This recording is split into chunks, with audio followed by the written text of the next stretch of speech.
الافتتاح لاجل الفوز اليوم، الامور طيبه ان شاء الله. نعم الامور طيبه باذن الله، متفائلين ومبسوطين بوجودنا وسط هالمسرح وهالكرنفال العالمي صراحه. سلام عليك. باذن الله ان شاء الله انه فوز قطري باذن الله، بغض النظر عن النتيجه اهم شيء الفوز صراحه اليوم، لان تعرف دوري المجموعات لازم تفوز في النهايه. نبي نفوز. اي لا لازم نفوز اليوم باذن الله. افتتاح الاجواء بشكل عام شلون تشوفها برا؟ عالميه، الاجواء اقل ما يقال عنها رهيبه جدا، انا مستمتع جدا صراحه. وباذن الله ان شاء الله ان الامور باذن الله طيبه للجميع باذن الله. امين يا رب. قول لي. يا مرحبا، نتمنى الفوز اليوم، بس ترى الفوز الحقيقي هو الفوز بهذا المونديال وهذا الكرنفال، واشكر القاده والاعلاميين وكل واحد عمل دؤوب لانجاح هذه البطوله باذن الله. واليوم مستانسين بوجود اخواننا العرب والمسلمين واخونا من السعوديه. يا مرحبا ونرحب به صراحه. يا مرحبا اخوان وربع باذن الله، ويا مرحبا باذن الله. التوفيق المنتخب 2-0 ان شاء الله. ان شاء الله فوز ان شاء الله قطري باذن الله. اللهم امين. بيض الله وجيهكم، يعطيكم الصحه والعافيه. اللهم امين اللهم امين اللهم امين. الكل متفائل. ننتظر افتتاح خيالي باذن الله تعالى، ونتيجه باذن الله لمنتخبنا. نرجع لكم على ما نبدل الكاس كفو يقول لك سعود عندك. طبعا كل الشكر لك يا اخوي حماد. طبعا مثل هذه الاجواء الجميله بين الجماهير هذه يعني اللي موجوده، خلينا نقول من اشهر ولا يومنا هذا التفاعل بينهم وهذا الاصرار لانجاح طبعا هذا المونديال القطري الخليجي العربي. فمثل هذه الاشياء مو بغريبه أبداً. فطبعا الله يوفق الجميع ويوفق العنابي طبعا اليوم في مباراته، ويسعد ان شاء الله اهل قطر والخليجيين وكل العرب بالفوز في اول مباراه في مونديال قطر 2022. اللهم امين. يعني دائما بندعي دعواتنا قلوبنا عيوننا كلياتها مع المنتخب العنابي اليوم، نتمنى الفوز له، يعني فوز عنابي فوز عربي يعني يرفع هيك يكبر قلبنا، او بالاحرى شو ما كانت النتيجه. يعني زي ما ذكرت قبل قطر فائزه في كاس العالم، لكن ان شاء الله بعد فوز ان شاء الله بعد فوز زياده الخير خيرين، مش هيك بيقولوا؟ الله ان شاء الله. وهلا يا سعود ما بعرف اذا في عندنا مراسلين بعد ولا احنا معطينهم بريك صغير لما والله المراسلين طبعا وزملائنا ما قصروا اليوم معنا في التغطيه ومستمرين اكيد طبعا في تغطيتنا الاستثنائيه لكأس العالم فيفا قطر 2022. ونذكركم طبعا خلاص ما بقى إلا القليل وينطلق مونديال قطر 2022 رسميا من استاد البيت في هذا الحفل الافتتاحي اللي إن شاء الله يكون حفل استثنائي. وهناك أكيد طبعا مفاجآت لكم أنتم من طبعا من المدرجات، بالإضافة إلى الفعاليات اللي موجودة في مختلف مناطق الدولة. نتكلم عن لوسيل، كتارا، الكورنيش، الفيفا فان فيستيفال، جزيرة المها، في كل مكان في قطر بتلاقي فعالية. أكيد طبعا، وإحنا هون يعني برنامج فانز حنكون مع المشاهدين على قدم وساق وعلى كل الفعاليات في كل يعني المنطقة هون. رح ننقل لكم إياها تفاصيلها من هون، من الدوحة، من الفان زونز، من الفستيفالز، من الكارنفالز، من كل الفعاليات اللي رح تكون مراسلينا منتشرين في كل الدوحة لينقلوا الصورة الحقيقية. نعم، خاصة يعني اليوم الشيء الجميل اللي احنا شفناه من أرضية استاد البيت، الحضور المبكر من الجماهير القطرية العربية والجماهير من مختلف بلدان العالم طبعا لحضور أولا هذا الحفل الاستثنائي، هذا العرس العالمي اللي ننتظره في كل 4 سنوات مرة. ولكن هذه السنة عندنا في بلادنا طبعا مشاهدينا احنا مستمرين ان شاء الله معاكم في برنامج فانز. ولكن الان ننتقل الى برنامج المجلس وللزميل خالد جاسم. خالد تفضل، والله يمسيك بالخير والكلمه عندك. شكرا لك يا سعود المعاضيد، وشكرا لك يا ساره ناصر، وحياكم الله وقواكم الله على تعبكم انتم وكل اسره قناه الكاس من الصبح وانتم شغالين، قواكم الله.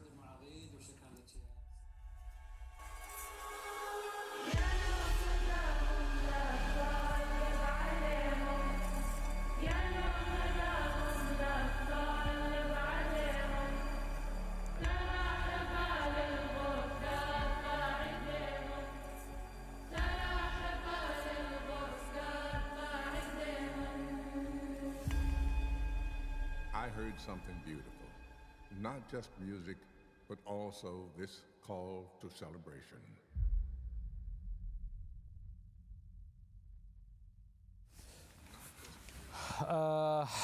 إن شاء الله هذه دعوة سمعناها منذ لحظات، ندعوكم فيها إلى حفل الافتتاح في الاستاد الكبير، استاد البيت، اللي العالم كله اليوم سوف يتجه إلى هذا الاستاد لنلتقي جميعا في احتفالية جميلة، احتفالية المونديال المنتظر من 12 سنة، ونحن ننتظر هذه اللحظة، اللحظة الجميلة، اللحظة الكبيرة، اللحظة العملاقة، الحلم اللي بإذن الله تعالى يتحول إلى حقيقة.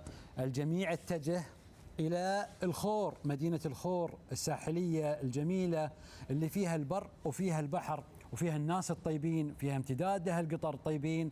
اليوم إن شاء الله راح نحتفل جميعا من هناك.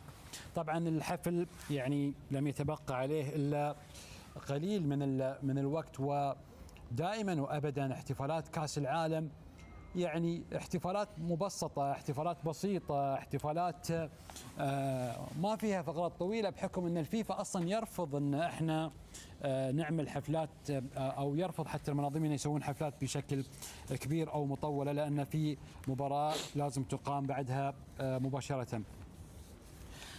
اليوم عندنا ضيوف جايين من مختلف أقطاب الدول العربية، راح يرافقون إن شاء الله في التغطية للأحداث والمباريات والتحليل الفني.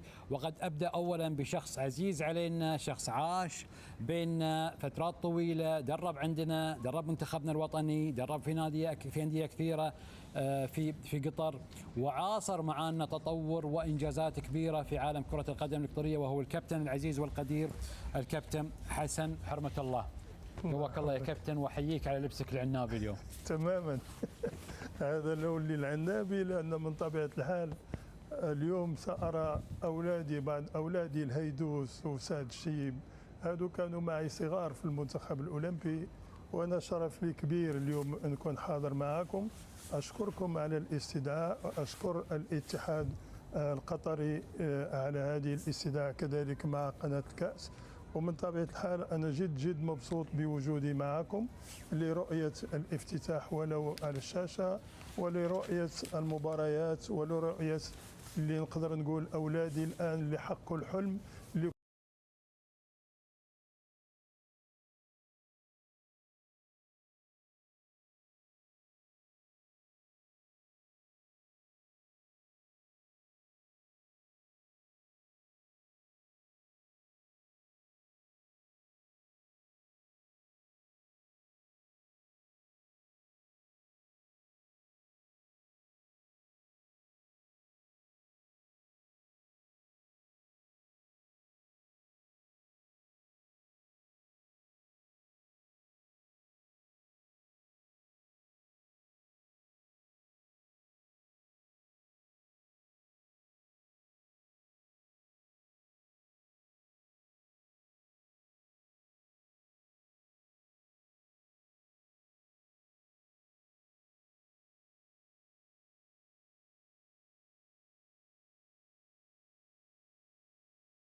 في بال وفي طبعا قلب كل مشجع وكل زائر أكيد طبعا. إلى دولة قطر. يعني أنا بحس إنه عم بنحاول ننقل الفايبس أو ننقل روح الشارع القطري أو روح الجمهور العربي العالمي القطري اللي حاليا متواجد على أرض الدوحة ولو بشكل جدا بسيط. يعني الكلمات ما عم تقدر. في بال وفي طبعا قلب كل مشجع وكل زائر أكيد طبعا. إلى دولة قطر. يعني أنا بحس إنه عم بنحاول ننقل الفايبس أو ننقل روح الشارع القطري أو روح الجمهور العربي العالمي القطري اللي حاليا متواجد على أرض الدوحة ولو بشكل جدا بسيط. يعني الكلمات ما عم تقدر. في بال وفي طبعا قلب كل مشجع وكل زائر أكيد طبعا. إلى دولة قطر. يعني أنا بحس إنه عم بنحاول ننقل الفايبس أو ننقل روح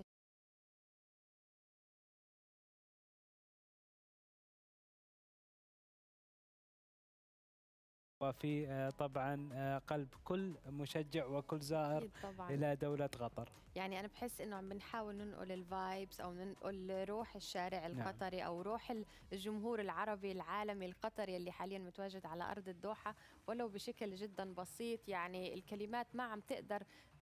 في بال وفي طبعا قلب كل مشجع وكل زائر أكيد طبعا. إلى دولة قطر. يعني أنا بحس إنه عم بنحاول ننقل الفايبس أو ننقل روح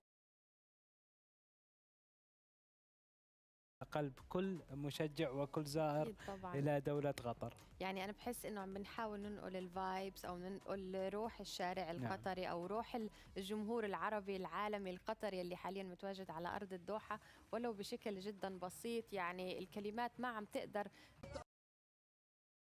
قلب كل مشجع وكل زائر أكيد طبعا. إلى دولة قطر. يعني أنا بحس إنه عم بنحاول ننقل الفايبس أو ننقل روح الشارع القطري أو روح الجمهور العربي العالمي القطري اللي حاليا متواجد على أرض الدوحة ولو بشكل جدا بسيط. يعني الكلمات ما عم تقدر. قلب كل مشجع وكل زائر أكيد طبعا. إلى دولة قطر. يعني أنا بحس إنه عم بنحاول ننقل الفايبس أو ننقل روح الشارع القطري أو روح الجمهور العربي العالمي القطري اللي حاليا متواجد على أرض الدوحة ولو بشكل جدا بسيط. يعني الكلمات ما عم تقدر.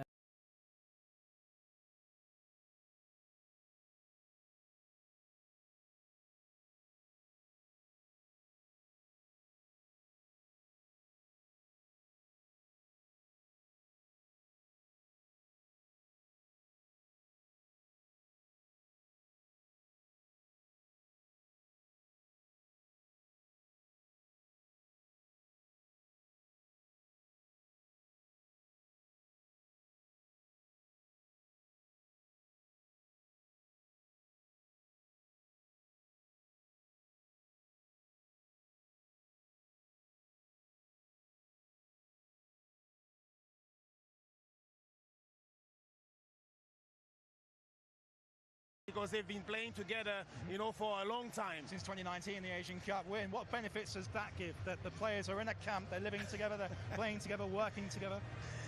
When you look at the stat where all of them have more than, you know, the 11 starting players, they have more than 1,000, you know, of caps. Yes. It means that, yes, the collective aspect is there. They don't have that individual player that will really make the difference. They have a collective and they have the belief.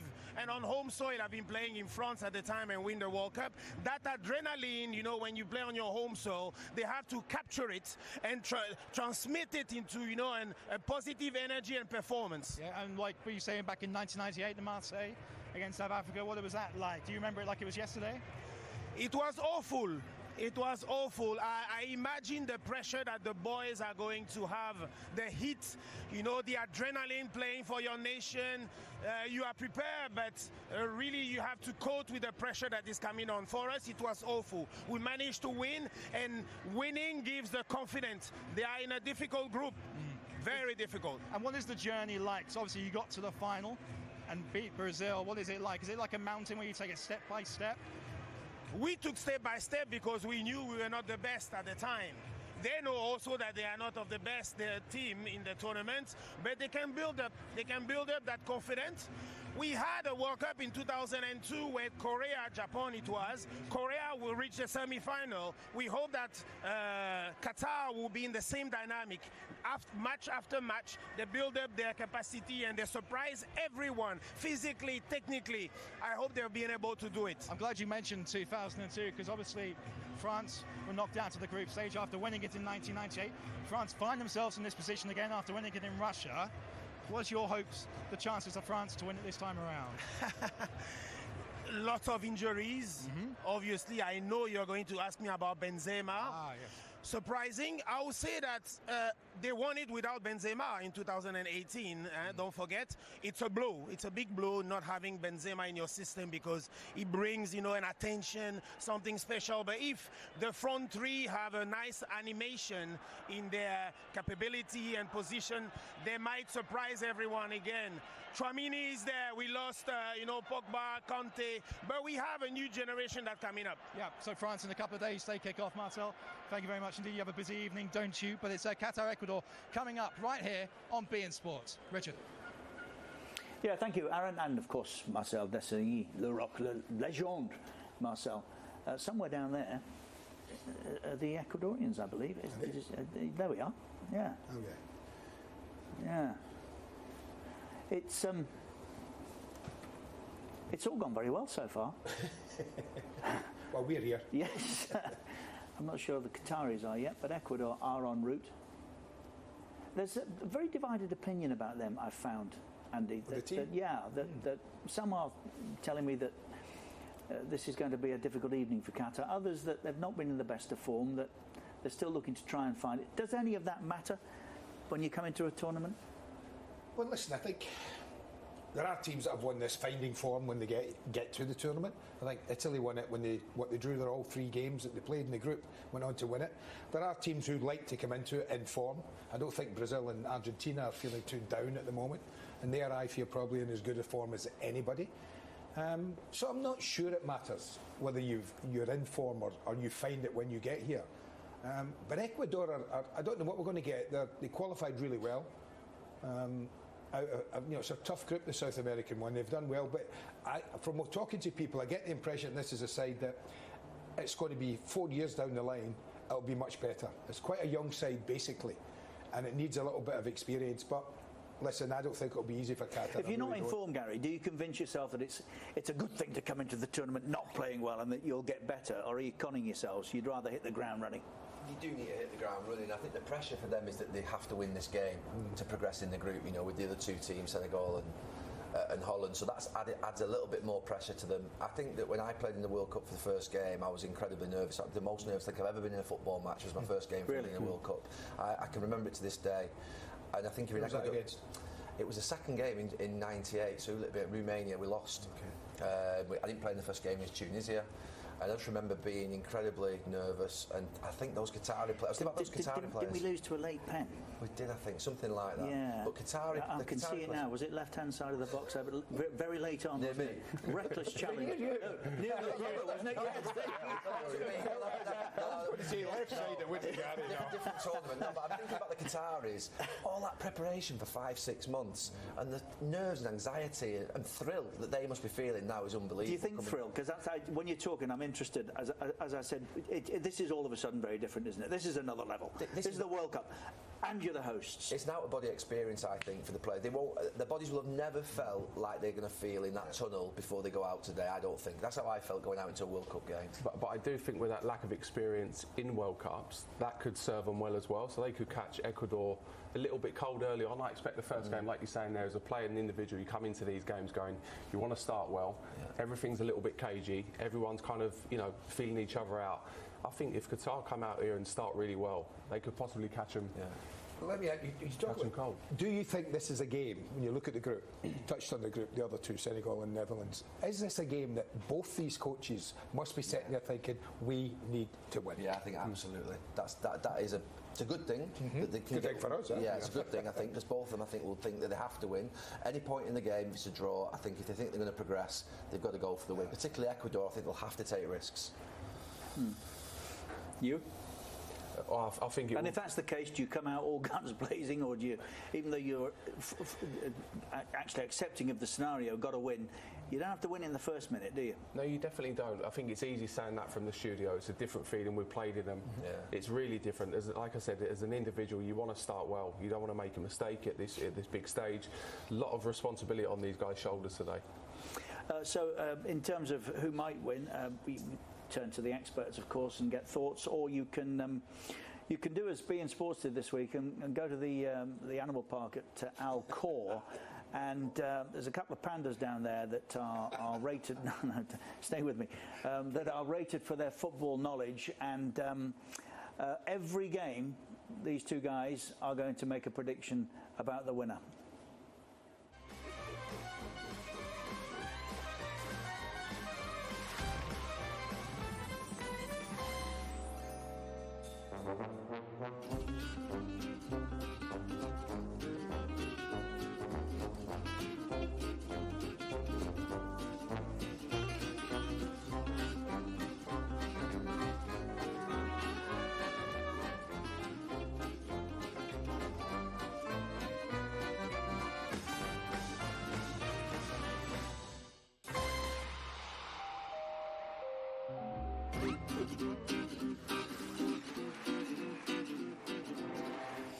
Well, I'm not sure whether that was Tuhail or Saria, but whichever it was, is fired. Panda won't get any food tonight.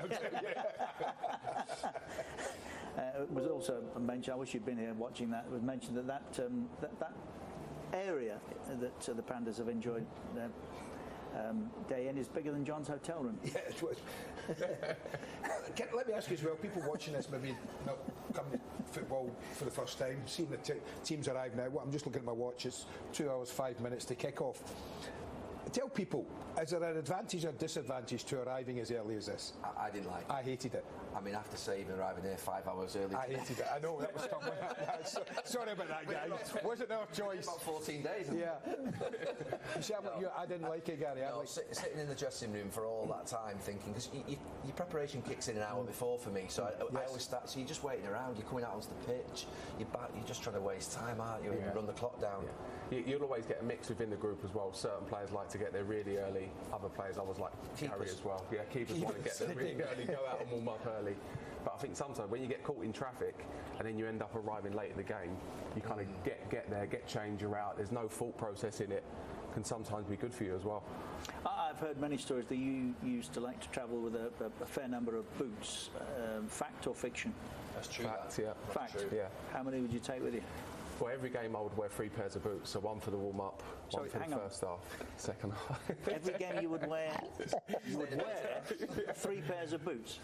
Yeah.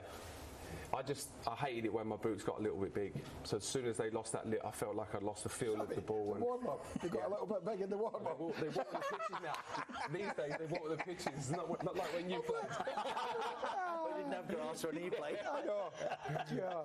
So you change your pair after the warm-up, you change your pair at the end of the first half, and by the end you'd worn 3. Yeah. It's superstition as well. A couple of months, mate.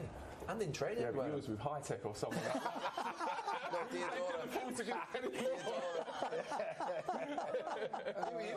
Nike. So you would take delivery of new boots on a match-by-match basis? Yeah. Wow.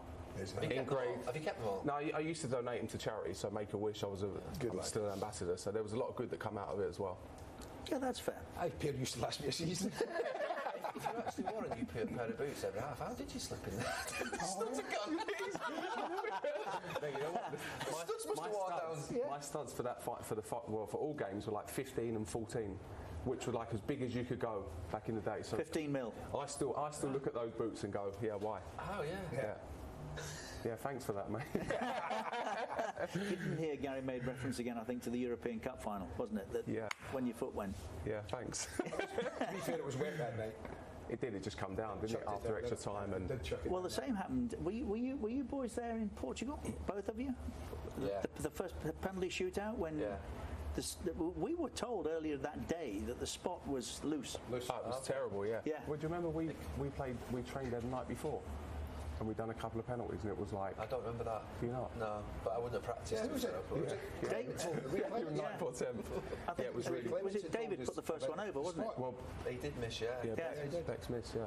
That was really bad. I took one, and I was actually aiming that way, and it hit the bobble and went straight down the middle and scored. That wouldn't be the first time that happened, would it? Well, I scored that one. I think that's really early. I wouldn't want to walk in there. To be fair, we've all been panicked into thinking there's going to be a lot more traffic, and actually the traffic doesn't seem to be too bad at the moment, does it? I love the fact they're in shorts and t-shirt. Do you remember we had to go to shirt and tie? Was it shirt and tie? Was that Fabio Capello? Yeah, was it? Yeah. Oh, it was. Yeah. We begged and pleaded with the FA and Fabio to go to the game in shorts and t-shirts. We were playing Germany, and we got off the bus. Germany turned up like that, and all of us were sweating. And well, Sir Alex used to make us wear at away games, shirt and tie. Yeah, Blazers. Yeah, but it was all right in England, wasn't it? -4. You see, the traditionalists amongst us who watched the game, we liked the way Manchester United travelled, and when the lads arrived suited and booted, you go, oh yeah, they're ready for action. Business-like, we like that. But it has changed, hasn't it? It has changed. I think there's also an element of the people who are watching football aren't wearing ordinarily shirt and tie, so that's why the players, I think, now just... managers are more relaxed with the music. You know, I remember there was many years where I played at United, there wasn't music in the dressing room, and then it all changed. You know, Patrice Evra, Rio Ferdinand came in, Wayne Rooney, all of a sudden the music was in the dressing room, it all just adapted overnight and became a very much more relaxed, informal atmosphere. I think that's what you're seeing there in Ecuador. Let me ask you this quickly. I know it's nothing to do with it, but I've always been fascinated with this because Fergie, like obviously the greatest manager around, but he's a manager who transgressed the old and the new, right?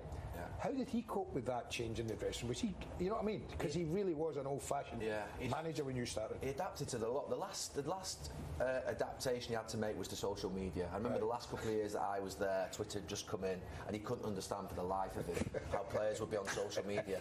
But he was adapting to that even. You know, the mandatory press conferences, the social media, the music in the dressing room, all these things. He adapted to them because he knew he had to. You know, that's how I think he transitioned. Did his rollickings get softer and softer? Yeah, and his adaptation.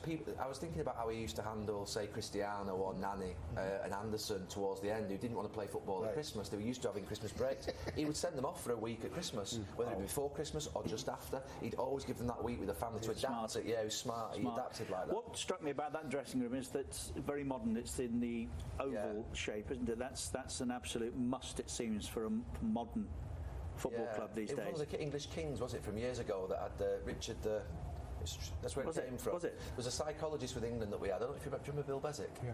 And he sat us once in this circle, and he said, everyone's equal, basically. There's no one sat in front of anyone else, and everyone can see each other.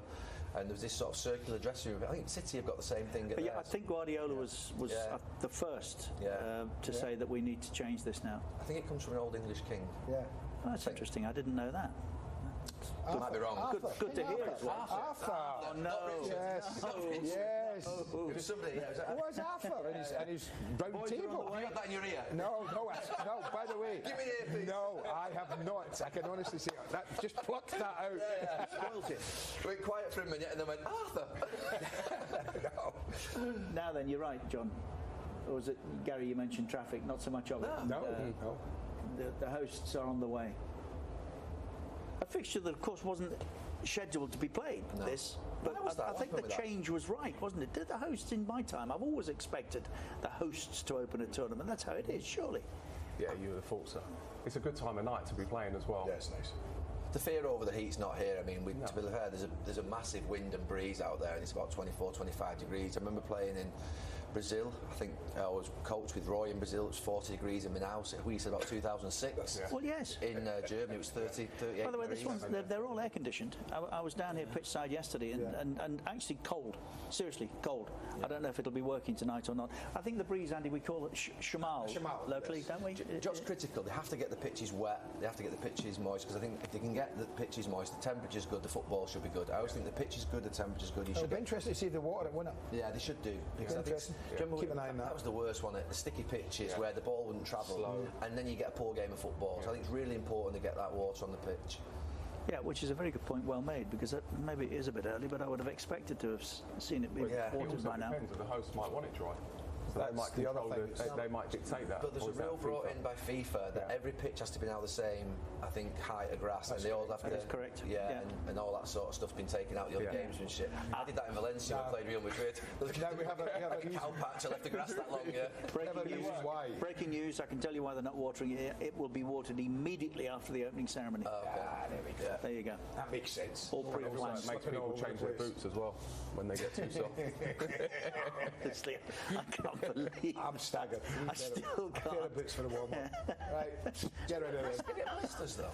Blisters with new boots? Never. No? It was nice. They were good. They were better than that. Did you have that big ridge in the back? The FIFA president Gianni Infantino popped into beIN Sports studios yesterday. On the cusp of the tournament, these were his final thoughts. Well, we are all very excited for the World Cup to finally kick off. It will be the best World Cup ever, as simple as that. Qatar is ready, the city is ready, the stadiums are beautiful, state of the art, the metro, everything is geared up. The Corniche looks beautiful, the fans are coming, the teams are already here. It was about time that the World Cup comes to the Arab world. As we know, in the Arab world, we experienced it last year with the FIFA Arab Cup. We have 450 million Arabs living in the Arab world, and probably another few hundred million Arabs living around the world, and 99.99% of these are crazy football fans. And to be able to bring the World Cup in this region for all the Arabs to feel the pride and to celebrate welcoming the world to their region is crucial. And I think what is crucial as well is that this World Cup will contribute to open the eyes to many people from all over the world who look at the Arab world with prejudice, with suspicion, with negativity. We know that. And they will come here, they will experience a country which is very Arab, but very open as well. A country where you can come and celebrate with your friends the World Cup football. So this cultural enrichment of the world coming to the Arab world and the Arab world presenting itself to the world is something that only the World Cup can bring. A World Cup is a unique event. Here it's even more unique because the whole country, the whole city is geared up as a football theme park almost. So the advice, the opinion for everyone is, come and enjoy the football. Go to watch games every day. You are not Argentinian, but you have the possibility to go and watch Messi because he's here. You're not Portuguese, but you have the opportunity to go and watch Ronaldo. You're not French, but you can go and watch Messi, or Mbappé, or Neymar for Brazil, the same, or many others. So go do that, but enjoy as well the country, enjoy Qatar, enjoy the Corniche, enjoy the fan areas, enjoy the FIFA Fan Fest, enjoy the DAOs, enjoy the desert. Go and live experiences of the local culture and the local cuisine, because you will keep these memories for your whole life, I'm sure. So many things that he said there he's right about. One of them being that there's been some criticism of this state, this country, that it's not a football hotbed. Well, let me tell you something. As someone who's lived here with Andy for the best part of the last decade, it is. And what I've always argued, Andy, and that's with, it'd be interesting to hear what Gary and John think about it, but I've always felt that we moved to a place whereby big teams play big matches outside of the borders of their own country. And that doesn't deny the right of a supporter to watch them. It means you take your team to the place of others who support Manchester United as strongly as they do in this part of the world. And they get the opportunity to see players real time. And that's different when you see the guys, you boys, come and play. Manchester United have got more fans outside of Manchester than they have within the city. Yeah, look, I've travelled all around the world playing with Manchester United, to the Middle East, to the Far East, to Asia, to Africa, to Australasia, and there's no doubt we should be taking football all around the world. I mean, he's a terrible face for football, that guy. Some of the things he said yesterday were inappropriate. and shouldn't be said by him. He should be statesmanlike. He should be bringing people together. He's the global representative of football, not answering to one or two nations, which he seemed to be doing yesterday. He's got to rise above it. I'm sick of these leaders like Johnson, like Trump, like Infantino, like Blatter, who, to be fair, they don't unite. They divide. All their language is about division. Even though they try and think they're bringing people together, they're not.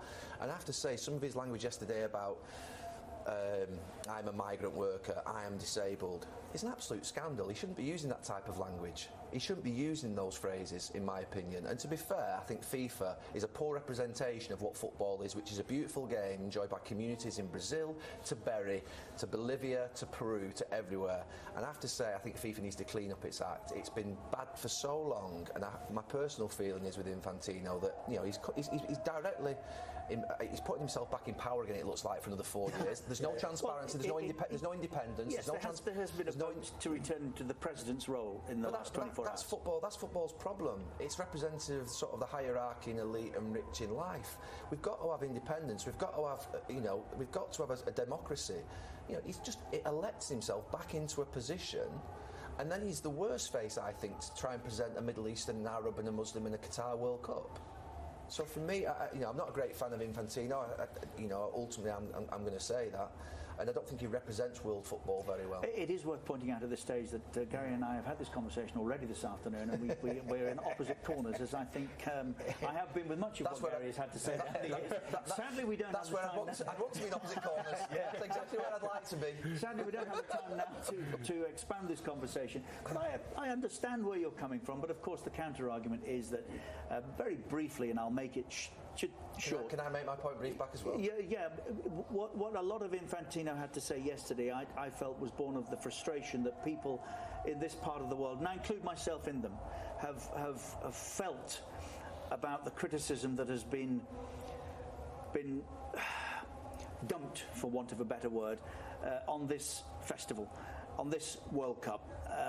I defend and have done stoutly, and will continue to do so, the right of the Arab world, and you've mentioned that, in fairness, to host a World Cup. I'm very grateful to everybody that has put up with Andy and I for the last decade here. And they've worked very hard to this moment, and I'm very happy that that's the case. I know what you're saying about Gianni Infantino. There is a mature argument and debate and conversation to have. Agreed. But you've got to have it from leaders who, to be fair, represent all the nations in the world. What he did yesterday was in my opinion, it was inappropriate. And I have to say, I come from a country that doesn't do everything perfectly. We've got a current Home Secretary that's serving, calling people who try and basically seek refuge in our country, and she's calling them invaders. I despise it. But I also despise the idea of migrant workers, to be fair, not being paid enough money over here or working in poor conditions. We can have this mature debate through football. What I love about football is that football brings these debates to the table.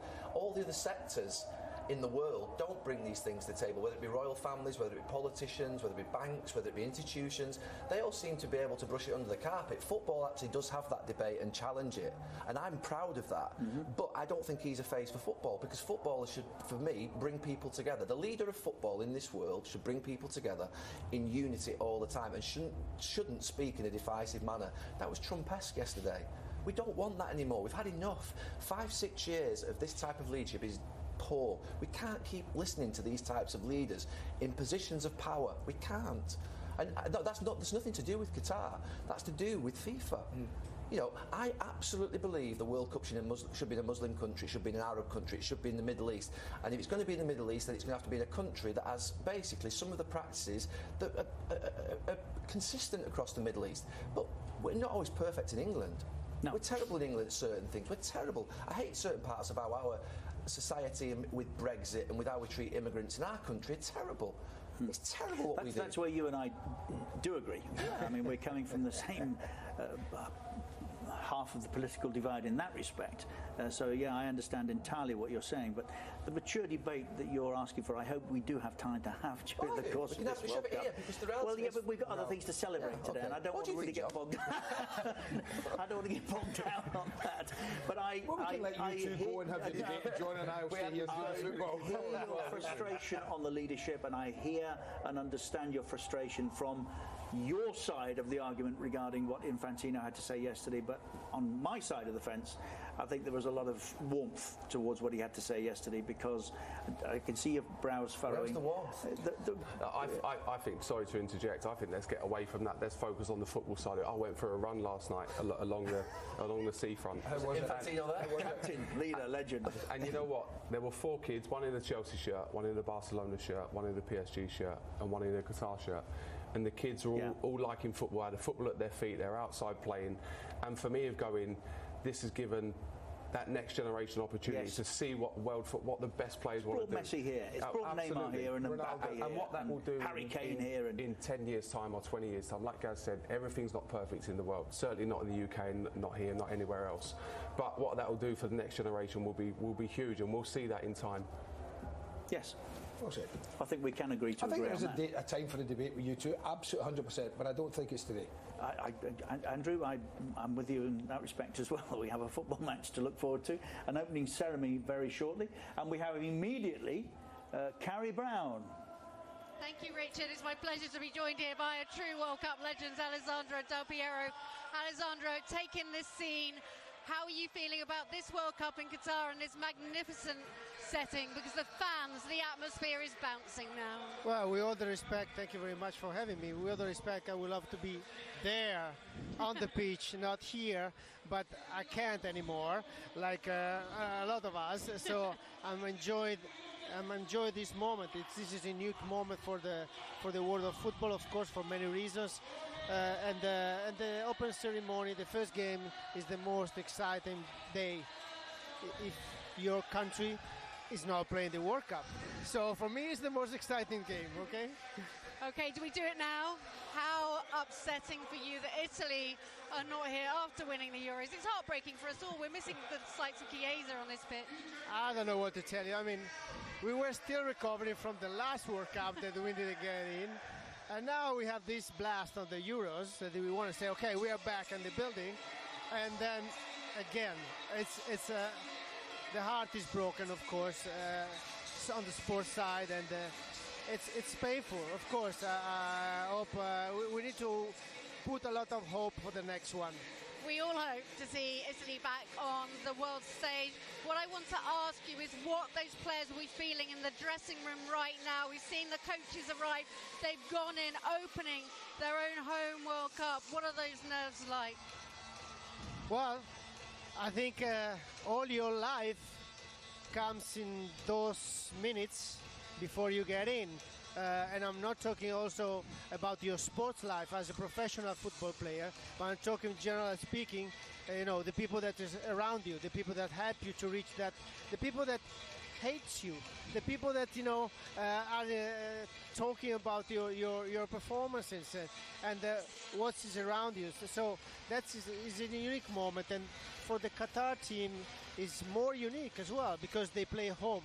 Not a lot of football players they have this opportunity. For example, I didn't have this opportunity, so having your World Cup in your home, it's priceless. And they're gonna be a lot nervous. Emotional side is gonna be a huge game for them. We all remember one of the best goals scored in World Cup football, your beautiful goal coming from nowhere in the final moments to get you into the semi-final. And that iconic image after those penalties of you holding the World Cup. What does it mean to have that World Cup in your hand? I don't know exactly to explain you what does it mean. I mean, it's more than a cup, that a winning goal. If you're a striker, you live for the goal. But no, it's more. You really feel complete in that moment. You feel, wow, it's happening to me for real. I've been all through this journey for this amazing moment. Everything seems that you fly, and that you are floating in the sky, and this is still going. I mean, I'm enjoying it. I have to ask you, a Juventus legend, your longest-serving, highest-scoring player of the club, your reaction to a former Juventus player, Ronaldo, his interview, his imminent, apparently, departure from Manchester United. How is he handling the end of his career? Your thoughts and your advice for him, because it's very hard when there's stars like you to see the end of a career. Well, I don't know why he did that in that way. For me, it's too much. But for sure, he went all in. He went all in, you know, talking about another kind of... he put all the pressure on him now. And this is his last World Cup. Maybe he thought about that. And of course, he was facing a very unique situation for him. He never, nobody put him, in a challenge situation like, oh, you might play, you might not. Maybe I put you in for 10 minutes or not. This is not Ronaldo way to think the football for himself. So it's a new situation. I hope we're gonna perform well to the World Cup.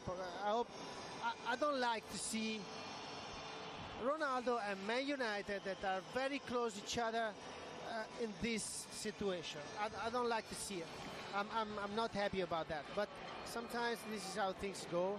So I wish both of them a good luck to find a nicer solution than this one.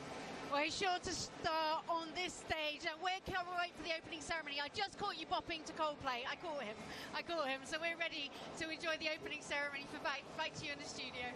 Yeah, thank you very much, Carrie. Everywhere you look right now, there is someone of that stature. Not just players that we were discussing on the pitch that we've all come to watch, but those who have previously entertained us are milling about off the pitch. And what always fascinates me is the guys. Yeah, we've all got our favourites, but Gary, there's one of your favourites. He's the first player I ever asked to swap shirts with. They give us lessons in Europe in the early days, in the sort of mid-90s, with Del Piero, Boxic, Deschamps, Ciro Ferrara, Zidane. It was the most incredible teams I've ever played against, but he was playing directly on that left-hand side of a front three against me, and I was mesmerised by his quality, his intelligence. He's a brilliant player. I used to think he played the game in a great spirit as well. Did you give him a kick? No. He's one of those that played away from you. Oh, right. So it made you feel like you had a good game, but actually never got tackled on him.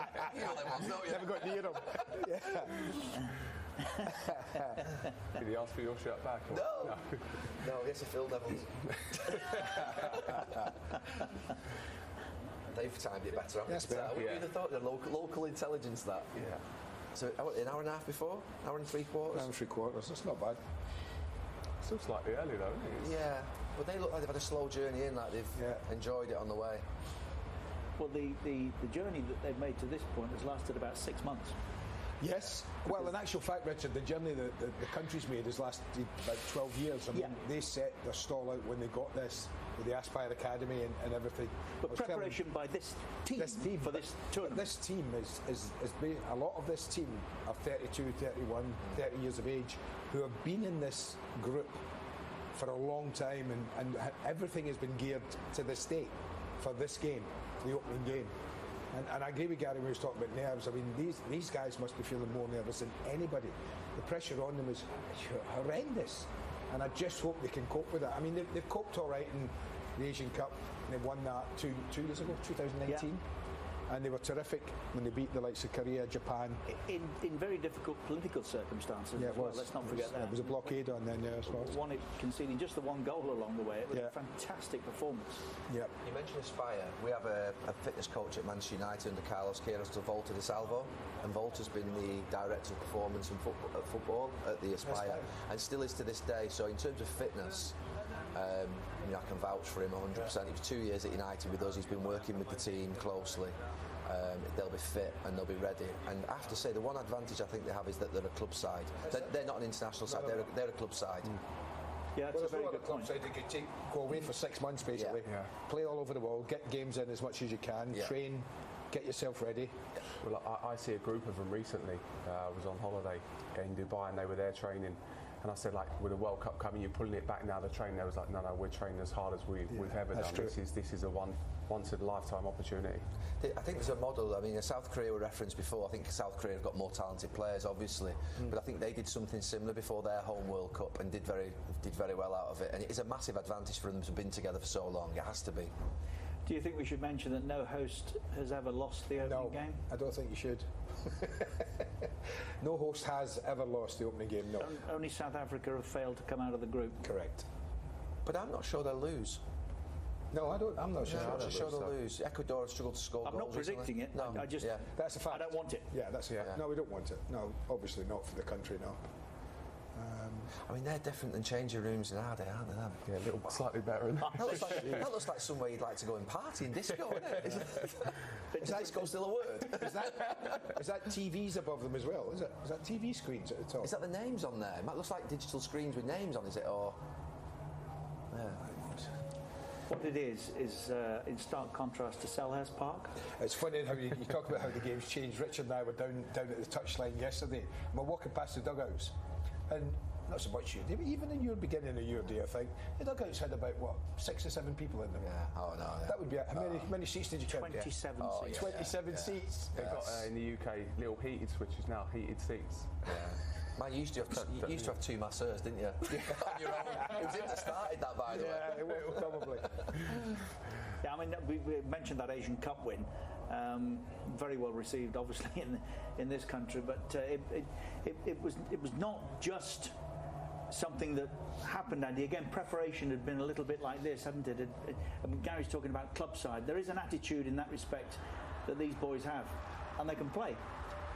Well, I mean, a lot depends. We were talking about it earlier on him, Almoz Ali, who was a top goal scorer in this tournament. I think he got 9 goals. He was terrific, and they can do things like that. There is a school of thought that says that they've dipped a little since then. They're not quite at that force that they were in 2019. But if ever there was a time to find it again, then it's now.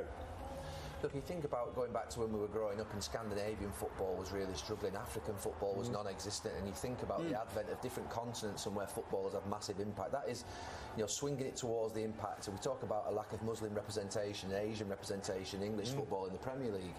Even though we've got a large Asian population, you want this World Cup to drive that quality and that standard forward and to create dreams. There's one of the is that Cafu next to him? Is it Cafu next to Kalina? Yeah. I'm not sure about Kalina. He cost Everton a place in the Champions League. He did. How?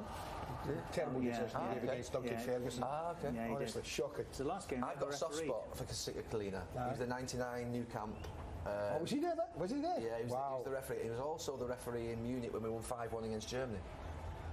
I was there that night. I was in Munich. I was there for both those games. Yeah. Didn't make the squad that one, me.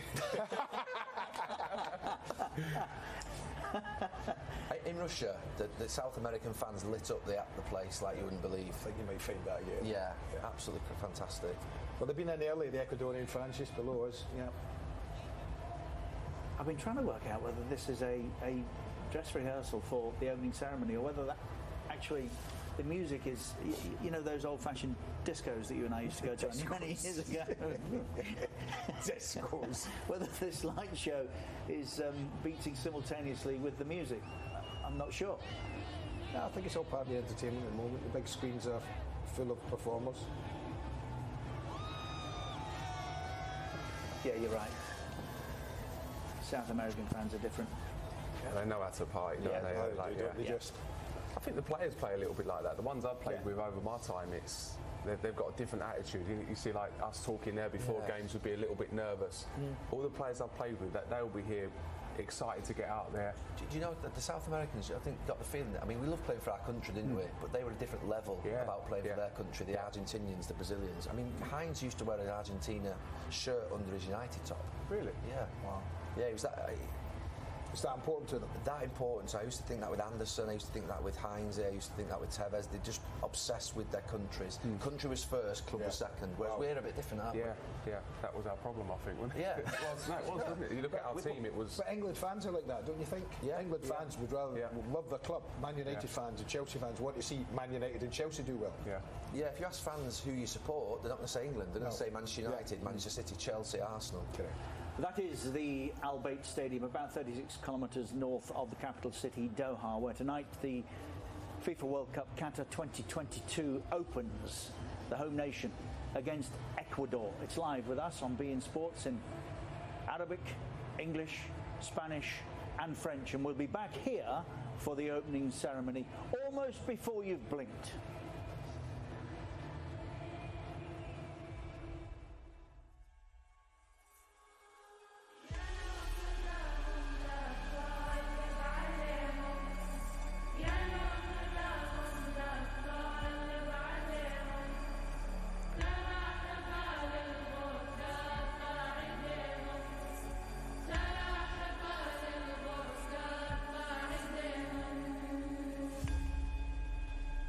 heard something beautiful.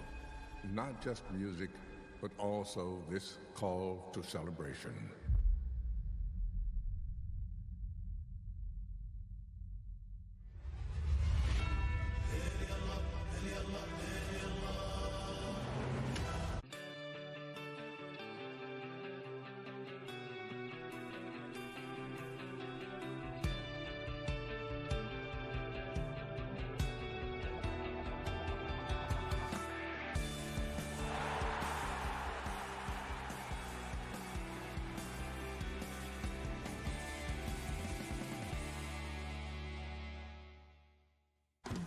This is my family. Every World Cup, we all get together. Mate, let's go. Vamos. Karim eats goals for breakfast. Leo, he's one of a kind. With Sonny, everything's brighter. Nobody's faster than Hakimi. Serge's style is unbeatable. And you can't forget about your boy Storms. When football is everything, impossible is nothing.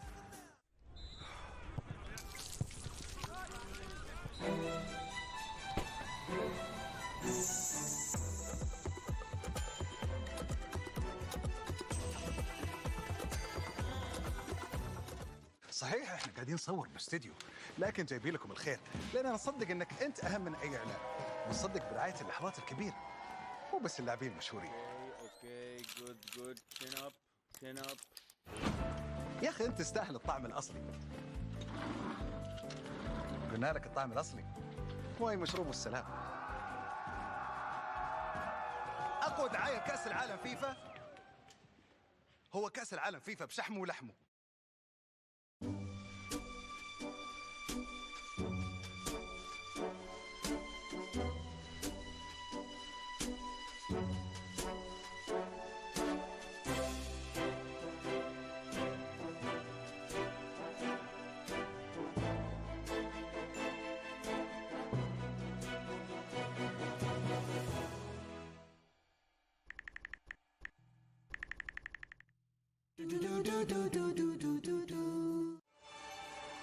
Why do we travel? To discover the unimagined, to see new places, new realms, new worlds. We travel to step into the extraordinary, discovering not just new things to see, but new ways to be. Discover another side of yourself in Arabia. مباراة عادية جدا لا جديد فيها عندي، لكن ما الذي يحدث يا إلهي؟ ليز يتدخل، دخول قوي من هتان، فهبري يسجل موقف خطير. هذه عندك يا حكم، مرتدة سريعة بس العويسة أسرع، حاول بيوم ثاني. كذا أحلى معليش. لحظات الكورة يبينها. The game's not over yet. We have everything to change this game. We have the will, the desire for better, the heart, and the inspiration. When we stand united for sustainability, we can still win this game. We have the people. Goal of the century. You can now enjoy more of what you love with Etisalat's new content passes. Get 20 gigabytes of content data to enjoy more. More gaming. More music. More video streaming. And all things social. Free subscriptions and more benefits. Add content passes to your postpaid plan for only 100 dirhams.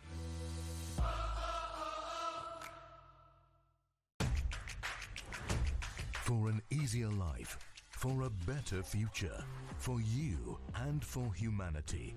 On Passive, unprecedented breakthrough in the world of technology. The future of communication, education, business administration, marketing, finance, crowdfunding. Get your free access at www.onpassive.com. Stay tuned for more.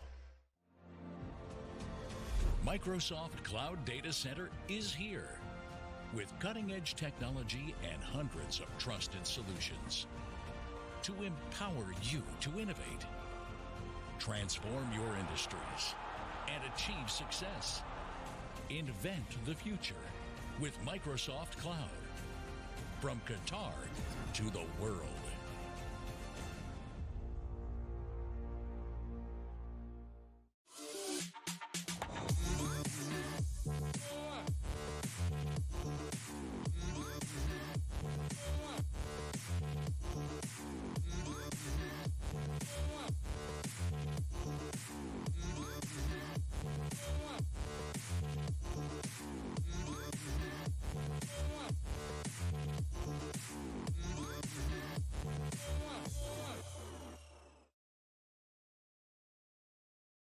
Every 4 years, something comes around where billions become a national team coach. And we learn that football is not just a sport. It's a movement that gives us the belief that we are all capable of great things. Inspiration. It's in all of us. Kia. Movement that inspires.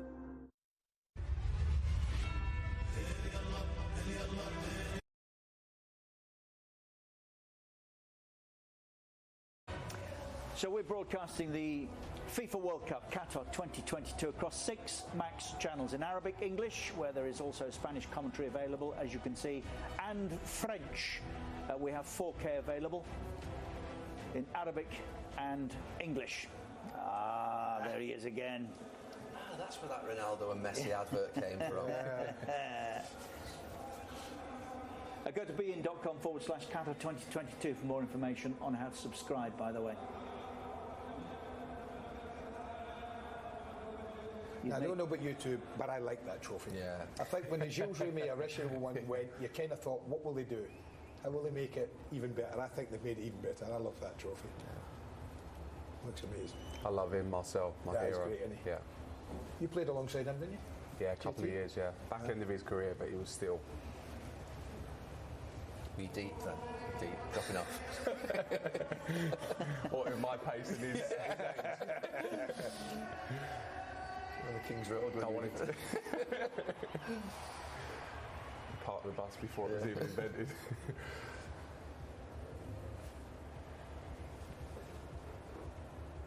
This is quite a time in Qatar. This really is. This is the climax of a 12-year journey. Well, in fairness, there was a lot of hard work obviously put into the bid and prior to the decision that was made, so add 3 or 4 years probably to that. And there's been much debate about the award, about the fact that the tournament would take part in this part of the world, let alone this country. Some of it justified, and it will continue, I'm sure, across the next 4 weeks, but we are here.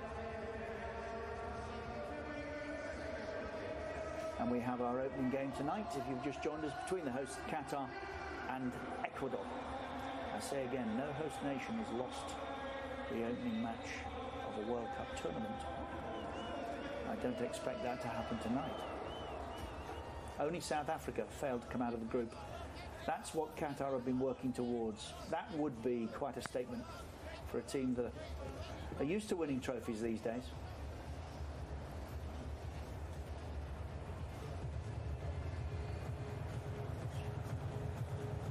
No Mane for Senegal? No. It's a that's boost.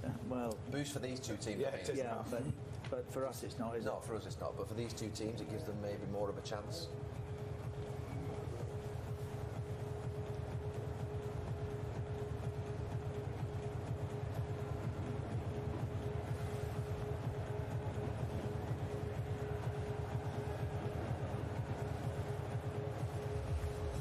And I think the tournament is a little bit like teams that come to these events. It will get better as it gets into its stride.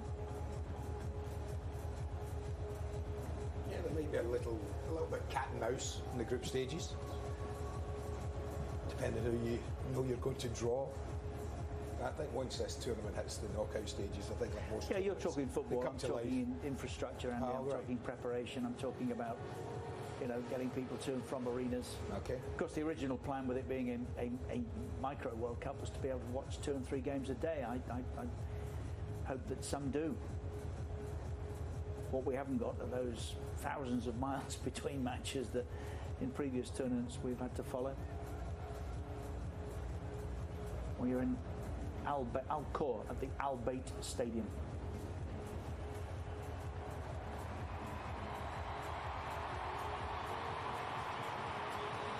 Father Amir, who was in Switzerland, of course, those 12 years ago when the announcement was made. It was his dream that this should happen in his country. And tonight, that dream becomes reality.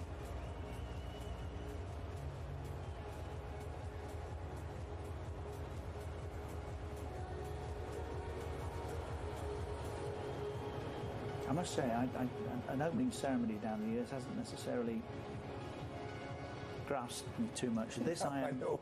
You've not been a fan of opening ceremonies, have you? I am. They kind of just, they're there, get them out the way, and then get on with the football. Let's get the football started. But this could it's very be difficult special. to know what else to do with an opening ceremony. There was a time, I remember a couple of tournaments. I mean, we played in Euro 96, we warmed up, and then the opening ceremony was after the warm-up. We had to wait half an hour before we went back out to actually play. And I've always made that point about opening ceremonies and players, because it's probably the only game at the tournament where you are taking second billing, isn't it? Yeah. The players honestly will not be switched on or tuned into this at all in terms of the opening ceremony. They'll just be thinking. So what you're saying, Gary? So plenty of guys go out and say, "Would you like to come out and watch the opening ceremony?" That's not enough. Yeah. That reminds me of a story, Gary, from a different life. When we were at Sky and the opening game was played on a Monday night. I'm quite sure you were not necessarily a fan of the fireworks, you two, but 1-1 Manchester City and Queen's Park Rangers, and we had the firework display to follow at the end of the game. And our studio director suggested that we should wait to do the interviews with the players, because the players might want to stay and enjoy the fireworks display. After playing 90 minutes. I think if I had lost for United, I probably would have stayed outside and watched the fireworks rather than the fireworks in the dressing room.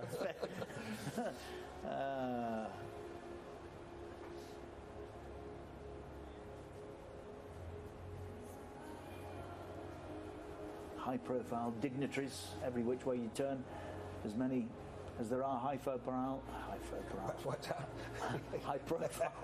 footballers in this part of the world at the moment. You could make 1 or 2 all-star teams, that's for sure. Just a bit. Yeah. Couldn't you?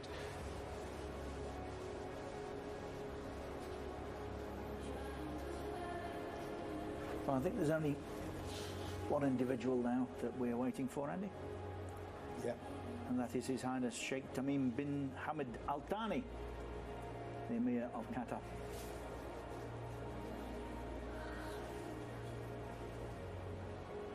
We're on the cusp of our opening ceremony now.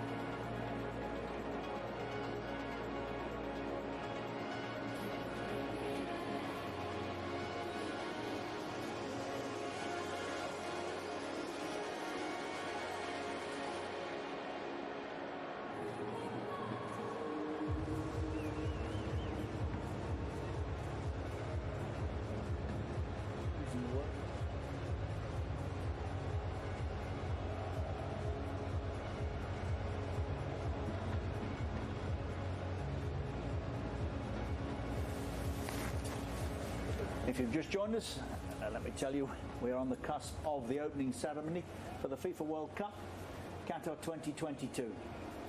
The opening game of this tournament will be played here tonight between the hosts, Qatar and Ecuador. I can see on the far side there of your picture, there's people shuffling about, in front of what I imagine are enormous great flags. There will be a light show, that's for sure. Yesterday at this time, Andy and I were in the stadium, and it was shut ahead of the rehearsal, if you remember.